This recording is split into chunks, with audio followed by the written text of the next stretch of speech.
ಎಲ್ಲರಿಗೂ ನಮಸ್ಕಾರ ಸ್ನೇಹಿತರೆ. IPL 2026ರಲ್ಲಿ ಗುಜರಾತ್ ತಂಡವನ್ನು ಮಣಿಸಿ RCB ತಂಡಕ್ಕೆ ಚಾಂಪಿಯನ್ ಪಟ್ಟ. ಇನ್ನು ಸತತ ಎರಡನೇ ಬಾರಿಗೆ ಟ್ರೋಫಿ ಗೆದ್ದ ನಮ್ಮ RCB ತಂಡ ಒಂದೇ ಒಂದು ಟ್ರೋಫಿ ಇಲ್ಲ ಅಂತ ಒದ್ದಾಡ್ತಾ ಇದ್ವಿ 18 ವರ್ಷಗಳಿಂದ. ಆದ್ರೆ ಈ ವರ್ಷ 2 ವರ್ಷಗಳಿಂದ ಆಗ್ತಾ ಇರೋದೇ ಬೇರೆನೆ IPL ಅಲ್ಲಿ. ಹೌದು ಸ್ನೇಹಿತರೆ, ನಮ್ಮ RCB ತಂಡ ದಾಖಲೆ ಮೇಲೆ ದಾಖಲೆ ಆದ್ರೆ ಬರಿತಾ ಇದೆ ಅಂತಾನೆ ಹೇಳ್ಬಹುದು. ಎಸ್ಪೆಷಲಿ ಹೇಳ್ಬೇಕಂತಂದ್ರೆ ಈ ಬಾರಿಯ ಫೈನಲ್ ಪಂದ್ಯದಲ್ಲಿ ವಿರಾಟ್ ಕೊಹ್ಲಿ ಅಂತೂ ನಾನೇ ಕ್ರಿಕೆಟ್ ನಲ್ಲಿ ಕಿಂಗ್ ಅಂತ ಮತ್ತೊಮ್ಮೆ ಆದ್ರೆ ಪ್ರೂವ್ ಮಾಡಿದ್ದಾರೆ. ಹೇಗಿತ್ತು ನಮ್ಮ RCB ತಂಡದ ಆರ್ಭಟ ಫೈನಲ್ ಪಂದ್ಯದಲ್ಲಿ ಅಂತ ತಿಳ್ಕೊಂಬರೋಣ ಬನ್ನಿ. ಅದಕ್ಕಿಂತ ಮುಂಚೆ ನೀವೇನಾದ್ರೂ RCB ಅಪ್ಪಟ ಅಭಿಮಾನಿಯಾಗಿದ್ದಲ್ಲಿ ಈ ವಿಡಿಯೋಗೆ ಒಂದು ಲೈಕ್ ಕೊಟ್ಟು ನಮ್ಮ ಚಾನಲ್ ಅನ್ನ ಸಬ್ಸ್ಕ್ರೈಬ್ ಮಾಡ್ಕೊಳ್ಳಿ. ಹಾಗೆ ಬೆಲ್ ಐಕಾನ್ ಅನ್ನ ಆಲ್ ಇಟ್ಕೊಳ್ಳೋದು ಮರಿಬೇಡಿ. ಇನ್ನು ನಮ್ಮ RCB ತಂಡ ಈ ಬಾರಿ ಮತ್ತೊಮ್ಮೆ ಟ್ರೋಫಿ ಗೆದ್ದದ್ದು ನಿಮ್ಗೆ ಅನಿಸುತ್ತೆ ಅಂತ ಕಮೆಂಟ್ ಮಾಡೋದನ್ನ ಮರಿಬೇಡಿ. ಹೌದು ಸ್ನೇಹಿತರೆ, IPL 2026ರ ಫೈನಲ್ ಪಂದ್ಯ ಬಂದ್ಬಿಟ್ಟು ಗುಜರಾತ್ ನ ಅಹಮದಾಬಾದ್ ನ ನರೇಂದ್ರ ಮೋದಿ ಮೈದಾನದಲ್ಲಿ ಆದ್ರೆ ನಡೆಯಿತು. ಇನ್ನು ಈ ಪಂದ್ಯದಲ್ಲಿ ಎಸ್ಪೆಷಲಿ ಹೇಳ್ಬೇಕಂತಂದ್ರೆ ಟಾಸ್ ಗೆದ್ದು ಫೀಲ್ಡಿಂಗ್ ತಗೊಳ್ತಾರೆ ನಮ್ಮ RCB ತಂಡ. ಇನ್ನು ನಮ್ಮ RCB ತಂಡ ಟಾಸ್ ಗೆಲ್ತಾ ಇದ್ದಂಗೆನೆ ಬೌಲಿಂಗ್ ಆದ್ರೆ ತಗೊಳುತ್ತೆ. ಅದರಂತೆ ಫಸ್ಟ್ ಬ್ಯಾಟಿಂಗ್ ಮಾಡಿದಂತ ಗುಜರಾತ್ ತಂಡದ ಟಾಪ್ ಆರ್ಡರ್ ಬ್ಯಾಟ್ಸ್ಮನ್ ಗಳು ಕೂಡ ಯಾರು ಹೇಳಿಕೊಳ್ಳುವಂತ ಪ್ರದರ್ಶನ ಕೊಡ್ಲೇ ಇಲ್ಲ. ಯಾಕಂತಂದ್ರೆ ನಮ್ಮ RCB ಬೌಲರ್ಸ್ ಆ ರೀತಿ ಪರ್ಫಾರ್ಮ್ ಆದ್ರೆ ಮಾಡಿದ್ರು ಇವತ್ತಿನ ಪಂದ್ಯದಲ್ಲಿ.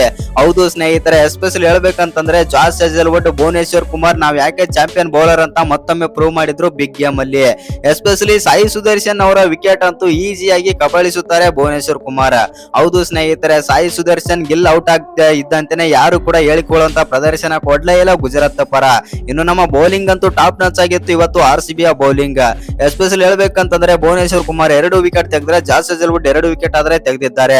ಅವರಿಗೆ ಸಾಥ್ ನೀಡಿದಂತ ರಶೀಕ್ದರ್ ಸಲಾಂ ಅವರು ಕೂಡ 3 ವಿಕೆಟ್ ಆದ್ರೆ ತೆಗೆದು ಇವತ್ತಿನ ಪಂದ್ಯದಲ್ಲಿ ಮಿಂಚಿದ್ದಾರೆ. ಒಟ್ನಲ್ಲಿ ಹೇಳ್ಬೇಕಂತಂದ್ರೆ ನಮ್ಮ RCB ಬೌಲರ್ಸ್ ಅಂತೂ ಇವತ್ತು ಟಾಪ್ ನಾಚ್ ಅಲ್ಲಿ ಬೌಲಿಂಗ್ ಆದ್ರೆ ಮಾಡಿದ್ದಾರೆ. ಮೊದಲು ಬ್ಯಾಟಿಂಗ್ ಮಾಡಿದಂತ ಗುಜರಾತ್ ತಂಡ 155 ರನ್ ಆದ್ರೆ ಹೊಡೆಯುತ್ತೆ, 8 ವಿಕೆಟ್ ಕಳ್ಕೊಂಡು. ಇನ್ನು ಚೇಸ್ ಮಾಡಕ್ಕಾದ್ರೆ ಬರ್ತಾರೆ 156 ನಮ್ಮ RCB ತಂಡ.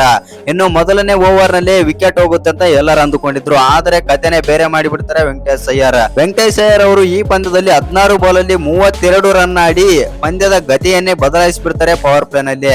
ಇನ್ನು ನಮ್ಮ ಕಿಂಗ್ ಕೊಹ್ಲಿ ಅಂತೂ ಇವತ್ತಿನ ಪಂದ್ಯದಲ್ಲಿ ನಾನು ಯಾಕೆ ಚೇಸ್ ಕಿಂಗ್ ಅಂತಂದು ಮತ್ತೊಮ್ಮೆ ಆದ್ರೆ ಪ್ರೂವ್ ಮಾಡಿದ್ರು ಇವತ್ತಿನ ಪಂದ್ಯದಲ್ಲಿ. ಹೌದು ಸ್ನೇಹಿತರೆ, 42 ಬಾಲ್ ಅಲ್ಲಿ 75 ರನ್ ಹೊಡೆದು ಮಿಂಚುತ್ತಾರೆ ನಮ್ಮ ಕಿಂಗ್ ಕೊಹ್ಲಿ. ಇದರಲ್ಲಿ 9 4 3 6 178ರ ಸ್ಟ್ರೈಕ್ ರೇಟ್ ನಲ್ಲಿ ಬ್ಯಾಟಿಂಗ್ ಮಾಡ್ತಾರೆ ಕಿಂಗ್ ಕೊಹ್ಲಿ. ಹೌದು ಸ್ನೇಹಿತರೆ, ನಮ್ಮ ಕನ್ನಡಿಗ ಪೆಡಿಕಲ್ ಅಂತೂ ಇವತ್ತಿನ ಪಂದ್ಯದಲ್ಲಿ ಅಂತ ಹೇಳ್ಕೊಳ್ಳುವಂತ ಪ್ರದರ್ಶನ ಆದ್ರೆ ಕೊಡ್ಲೇ ಇಲ್ಲ. ಆದ್ರೆ ಈ ಸೀಸನ್ ಅಲ್ಲಿ ಮಾತ್ರ ಟಾಪ್ ನಚ್ ಆಗಿ ಬ್ಯಾಟಿಂಗ್ ಆದ್ರೆ ಮಾಡಿದ್ದಾರೆ ಪೆಡಿಕಲ್. ಇನ್ನು ನಾಯಕ ರಜತ್ ಪಟ್ದಾರ್ ಅವರು ಕೂಡ 15 ರನ್ ಆಡಿ ಔಟ್ ಆಗ್ತಾರೆ. ಕೃಣಾಲ್ ಪಾಂಡ್ಯ 1 ರನ್ ಆಡಿ ಔಟ್ ಆದ್ರೆ, ಟೀಮ್ ಡೇವಿಡ್ 24 ರನ್ ಆಡಿ ಔಟ್ ಆಗ್ತಾರೆ. ಅನಂತರ ಜಿತೇಶ್ ಶರ್ಮಾ ಫಿನಿಶಿಂಗ್ ಪಾತ್ರ ಆದ್ರೆ ನಿಭಾಯಿಸ್ತಾರೆ ಅಂತಾನೆ ಹೇಳ್ಬೋದು. ಒಟ್ನಲ್ಲಿ ಹೇಳ್ಬೇಕಂತಂದ್ರೆ ನಮ್ಮ RCB ತಂಡ ಇವತ್ತಿನ ಪಂದ್ಯದಲ್ಲಿ ಅದ್ಭುತವಾಗಿ ಬ್ಯಾಟಿಂಗ್ ಬೌಲಿಂಗ್ ಎರಡರಲ್ಲೂ ಕಮಾಲ್ ಮಾಡಿ ಆದ್ರೆ ಗೆದ್ದಿದೆ ಫೈನಲ್ ಪಂದ್ಯವನ್ನು. ಹೌದು ಸ್ನೇಹಿತರೆ, ಒಟ್ನಲ್ಲಿ ನಮ್ಮ RCB ತಂಡ 2ನೇ ಟ್ರೋಫಿ ಗೆದ್ದದ್ದು ತುಂಬಾನೇ ಆದ್ರೆ ಖುಷಿಯಾಗಿದೆ. ಇನ್ನು ನಿಮ್ಗೆ ಅನ್ಸುತ್ತೆ ನಮ್ಮ RCB ತಂಡ ಟ್ರೋಫಿ ಗೆದ್ದದ್ದು ಮತ್ತು ನಮ್ಮ ವಿರಾಟ್ ಕೊಹ್ಲಿ ಬಂದ್ಬಿಟ್ಟು ಬಿಗ್ ಗೇಮ್ ಅಲ್ಲಿ ಪ್ಲೇಯರ್ ಆಫ್ ದಿ ಮ್ಯಾಚ್ ಪಡ್ಕೊಳ್ಳಕ್ಕೆ ನಮ್ಮ ವಿರಾಟ್ ಕೊಹ್ಲಿನೇ ಬೇಕಂತ ಅನ್ಸುತ್ತೆ. ಯಾಕಂತಂದ್ರೆ ಈ ಪಂದ್ಯದಲ್ಲೂ ಕೂಡ ವಿರಾಟ್ ಕೊಹ್ಲಿಗೆ ಆದ್ರೆ ಪಂದ್ಯ ಶ್ರೇಷ್ಠ ಪ್ರಶಸ್ತಿ ಆದ್ರೆ ಲಭಿಸಿದೆ. ಹೌದು ಸ್ನೇಹಿತರೆ, ಇನ್ನು ಈ ವಿಡಿಯೋ ಇಷ್ಟ ಆಗಿದ್ರೆ ಒಂದು ಲೈಕ್ ಮಾಡಿ, ಶೇರ್ ಮಾಡಿ. ಹಾಗೆ ಇನ್ನು ಯಾರು ಚಾನಲ್ಗೆ ಸಬ್ಸ್ಕ್ರೈಬ್ ಮಾಡ್ಕೊಂಡಿಲ್ಲ ಸಬ್ಸ್ಕ್ರೈಬ್ ಮಾಡ್ಕೊಂಡು ಬೆಲ್ ಐಕನ್ ಅನ್ನ ಆಲ್ ಇಟ್ಕೊಳ್ಳಿ. ಹಾಗೆ ನಮ್ಮ RCB ಬಗ್ಗೆ ನಿಮ್ಗೆ ಏನೆಲ್ಲ ಅನ್ಸುತ್ತೆ ಅಂತ ಕಮೆಂಟ್ ಬಾಕ್ಸ್ ನಲ್ಲಿ ಕಮೆಂಟ್ ಮಾಡೋದನ್ನ ಮರಿಬೇಡಿ.